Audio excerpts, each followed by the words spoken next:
Hello YouTube, bienvenue ou re-bienvenue sur ma chaîne Nesty Books and Coffee. Aujourd'hui on se retrouve pour une nouvelle pile à lire. C'est parti! Au moment où je tourne cette vidéo, le challenge Roman de Tessie de Nina Quill n'est pas encore terminé, il reste quelques jours. J'ai bien avancé, je vous ferai un update lecture promis, mais j'ai pas encore eu le temps et un update lecture ça prend beaucoup plus de temps à tourner. Et satisfaite de mon challenge Roman de Tessie, j'ai décidé de me lancer dans un nouveau challenge et de soutenir une créatrice que j'adore. Il s'agit de Livre Romancienne qui a lancé son challenge, le Tarot Books Challenge, inspiré donc des cartes de tarot. Alors, je suis pas très familière des cartes de tarot, mais je trouve le principe du challenge assez facile. Elle a choisi 10 cartes majeures, enfin 10 arcanes majeures du tarot, qui correspondent à des catégories, et il y en a 10. Donc j'ai choisi 20 livres, parce que pourquoi pas. C'est un challenge qui dure 1 ou 2 mois. Je vous remettrai les dates en bas de l'écran.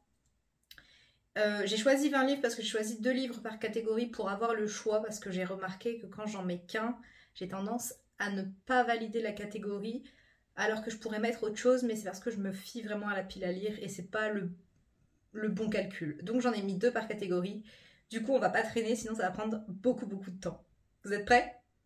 Pour la première arcane, il s'agit du fou et les mots associés sont folie, jeu, rêve ou nouvelle saga. Pour cela, j'ai donc choisi 2 livres, dont Le Faiseur de rêves de Laini Taylor, publié ici chez Pôle Fiction avec ses magnifiques dos jaunes, donc en format poche. À l'origine, il est publié chez Lumen. Il s'agit d'une duologie.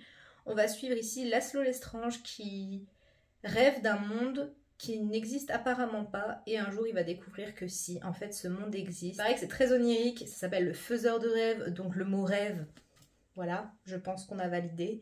Et il me fait très envie depuis longtemps. Le problème c'est que c'est vrai que j'ai tendance à ne pas aller vers les poches, et je pense que ça se voit, j'ai très peu de poches en fait, mais il faudrait que je me lance, parce que je suis sûre que c'est une excellente saga.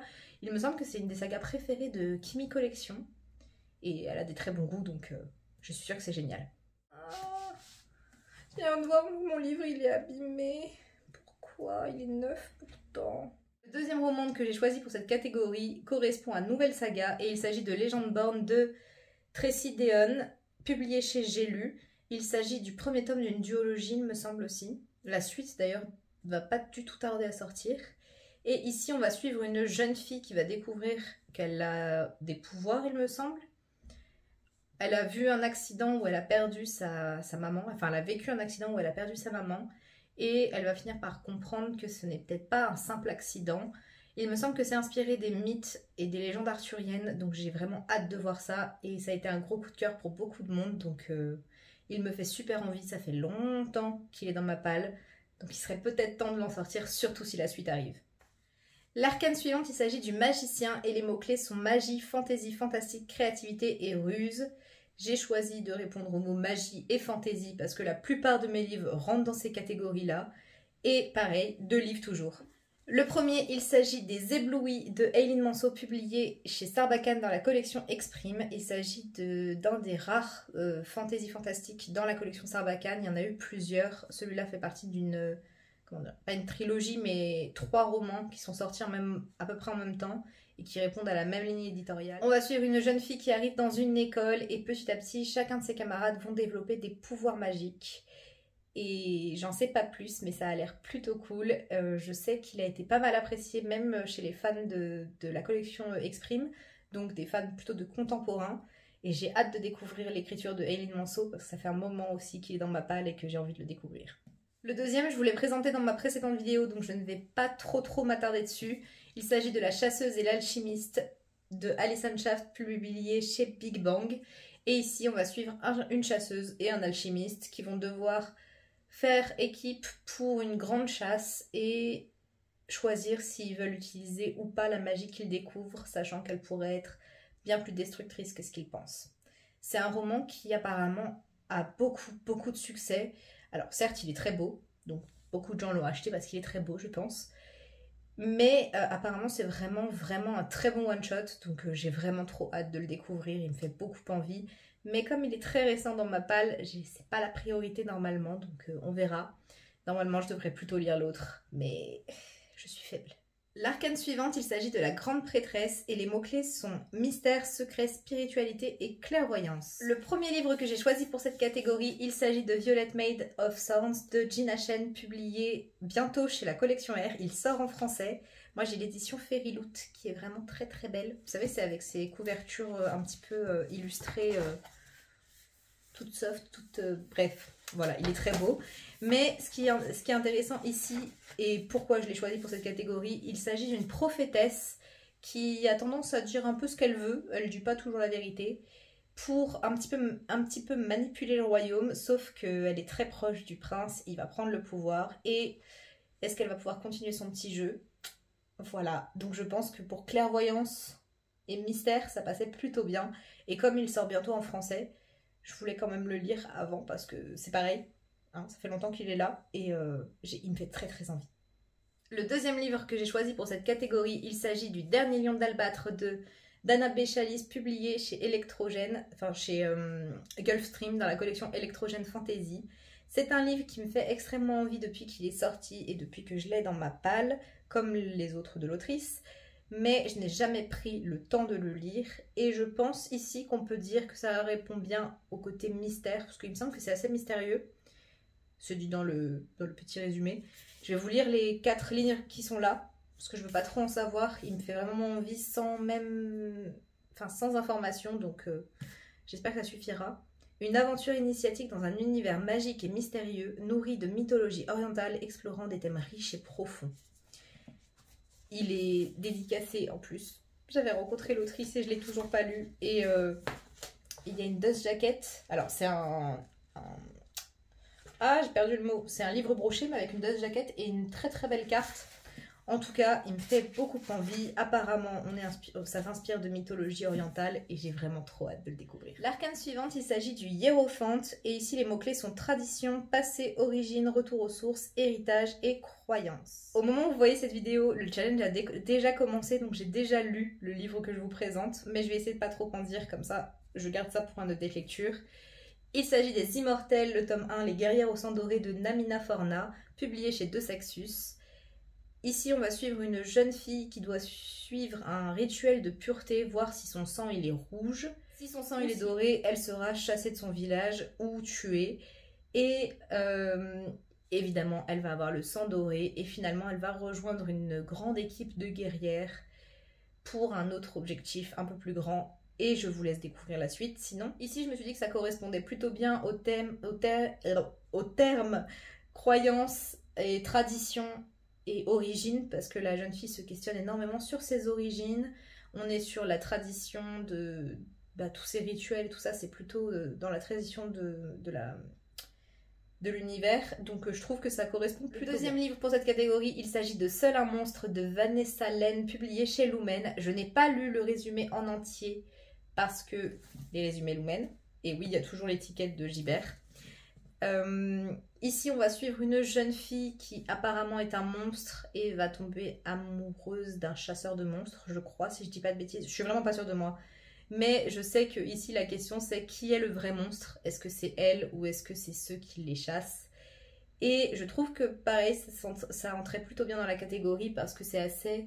on se questionne beaucoup sur les origines, sur les croyances, sur les traditions qui font qu'on chasse les monstres. Enfin, en tout cas, il me semble que ça correspondait plutôt bien.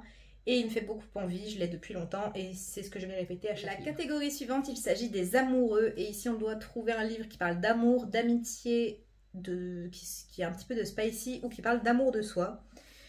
J'ai choisi de répondre surtout au premier thème, l'amour.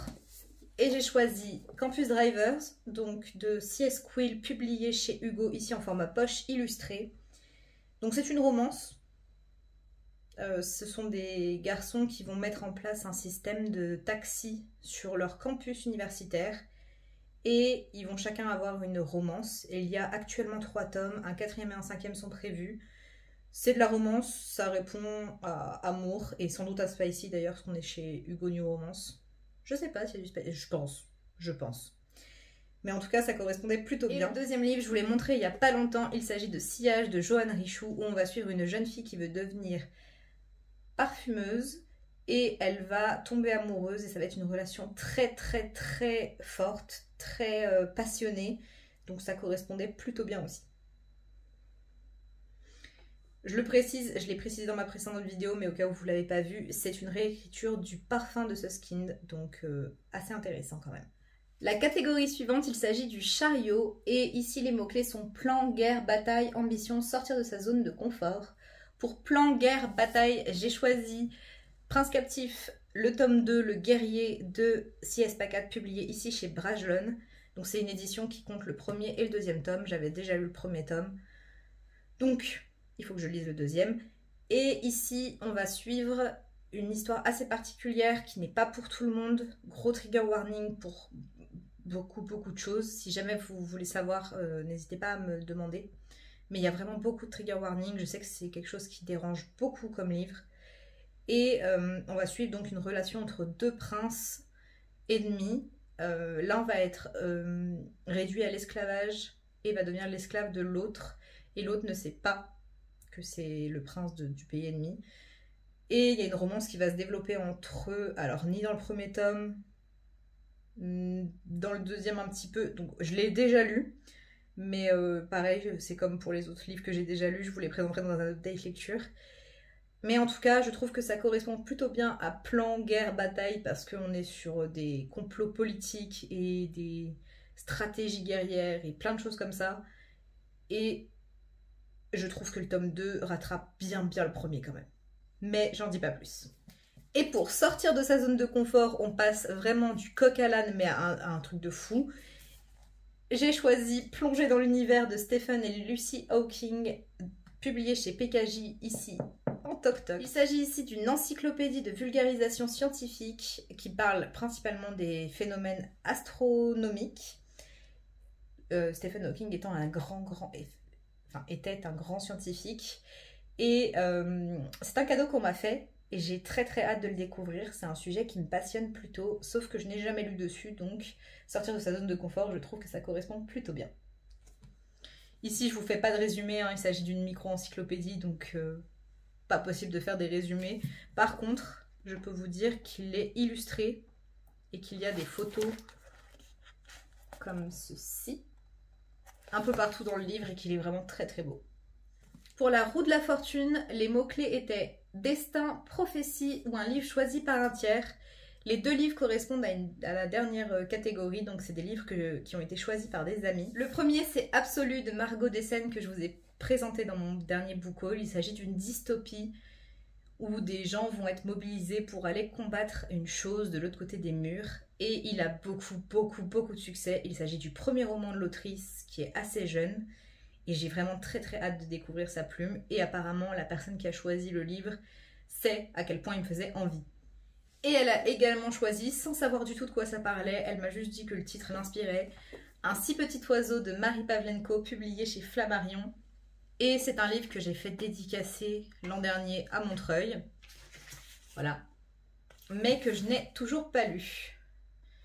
Et je ne sais pas du tout de quoi ça parle. Il n'y a pas de résumé, donc on va plonger à l'aveugle. Mais je suis sûre qu'il est bien. Marie Pavlenko, c'est une autrice que je n'ai pas encore lue, mais il paraît qu'elle a vraiment une très belle plume. Quelque chose de très poétique, de très doux et de très engagé pour la nature. Donc je suis sûre que ça vaut le coup. Pour la catégorie la mort, les mots-clés sont mort, changement, transformation, renaissance, seconde chance. Comme premier roman, j'ai choisi Sous la porte qui chuchote de T.J. Klune, publié chez De Saxus. C'est ma lecture en cours et pour l'instant j'aime bien, même si j'ai pas beaucoup avancé. Ici, on va suivre un homme qui va mourir et qui va se retrouver dans une sorte d'entre-deux mondes. Et donc ça parle de la mort. Je n'en sais pas plus et j'ai pas envie d'en savoir plus, sachant que c'est ma lecture en cours. Si je lis le résumé, je vais pas le faire. Mais en tout cas, je sais qu'il a beaucoup plu. J'avais beaucoup aimé La maison au milieu de la mer céruléenne et je sais qu'un prochain roman va sortir. Je vous mettrai la couverture ici. Et en tout cas, j'adore ces romans de T.J. Klune qui sont très poétiques, avec un petit peu de magie, mais c'est pas ce qui prédomine. On est ici vraiment sur des questions humaines et j'adore. J'ai récemment fini Nevernight et j'ai envie de retrouver la plume de J. Christophe. Donc j'ai choisi L'Empire du Vampire, publié chez De Saxus. Et Pourquoi dans cette catégorie-là? Donc on parle de vampires, donc c'est forcément des gens qui sont proches de la mort. De changement, de renaissance, de transformation, je trouve que ça correspond plutôt bien. Et c'est surtout qu'il fallait que je le casse quelque part parce que j'ai très envie de le lire et je pense que je vais craquer dans pas longtemps. Même si je suis en train de lire Sous la porte qui chuchote et que du coup la catégorie est déjà validée si je le lis. Mais bref, c'est vraiment pour le plaisir. L'avant-dernière catégorie, il s'agit du diable et on doit ici respecter les mots-clés vice, autodestruction, malveillance, vengeance, trahison ou dark romance. Dans un premier temps, j'ai choisi This Savage Song de V. Schwab, publié chez Lumen. Ici, on va suivre des monstres et un univers assez malveillant. J'en sais pas trop, pareil, c'est un résumé Lumen donc je le lis pas. Et je fais extrêmement confiance à V. Schwab pour ses univers. Je sais qu'il a bien plu et il me fait très envie, je le trouve assez joli quand même. Le travail éditorial est incroyable. Et c'est un V. Schwab que j'ai pas lu, donc voilà. Je pense que ça correspond plutôt bien à malveillance et vice, parce qu'on est dans une ville où il se passe tout le temps des crimes, et que chaque crime engendre un monstre, donc plutôt intéressant. Le livre suivant, je vous l'ai présenté dans mon book haul. Il s'agit du Royaume des damnés de Kerri Maniscalco, publié chez De Saxus. Et ici, on va suivre une jeune fille qui va découvrir le corps de sa sœur qui a été assassinée et elle va vouloir se venger. Donc je l'ai choisi parce que autodestruction et vengeance, je trouve que ça correspond plutôt bien. Il me fait extrêmement envie et on verra. Je ne m'attarde pas trop dessus étant donné que je l'ai présenté il n'y a pas longtemps, je vois pas trop l'intérêt, surtout qu'on l'a vu partout. Et enfin, pour la catégorie Le Monde, il faut terminer une saga. Et j'ai l'impression qu'en regardant ma bibliothèque, je ne trouvais aucune saga à terminer. Mais il y en a plusieurs en fait que je pourrais terminer. Tout d'abord Prince Captif, j'ai lu les 2 premiers tomes, donc si je me procure le 3e tome, je pourrais finir la saga. Le tome 2 de l'Empire des femmes de Cassandre Lambert vient de sortir à l'heure où je tourne, donc j'ai très envie de craquer et d'aller l'acheter et je pense que ça va être fait. Et je pense qu'il y a d'autres sagas que je pourrais terminer. Je sais que This Savage Song c'est une duologie et que le 2e tome est disponible. Pareil pour Le Faiseur de Rêves, c'est une duologie, j'ai les 2 tomes. En tout cas, il y a plein de sagas que je terminerai sans doute à un moment ou à un autre. Donc je pense que cette catégorie, je la remplirai au dernier moment en fonction de ce que j'aurai lu pendant le mois. En tout cas, je suis ravie de ce challenge, je le trouve hyper cool, le concept, j'adore. Donc je remercie grandement Livromancienne de l'avoir mis en place. J'espère que la vidéo vous a plu. C'est la dernière fois que vous voyez ce décor parce qu'il va changer. Je vais changer de bibliothèque, donc j'ai vraiment très hâte de voir ce que ça va donner. J'espère que cette vidéo vous aura plu. Si c'est le cas, n'hésitez pas à la liker et à vous abonner. Et surtout à laisser un commentaire. Et qu'est-ce qu'on pourrait mettre en commentaire? Une boule de cristal pour Livromancienne. Parce que Livromancienne, cartomancienne, boule de cristal, bref, tout ça pour moi c'est lié. Donc je vous laisse mettre une boule de cristal en commentaire si vous êtes arrivé jusque là. Moi je vous dis à très bientôt et surtout prenez soin de vous. Bye.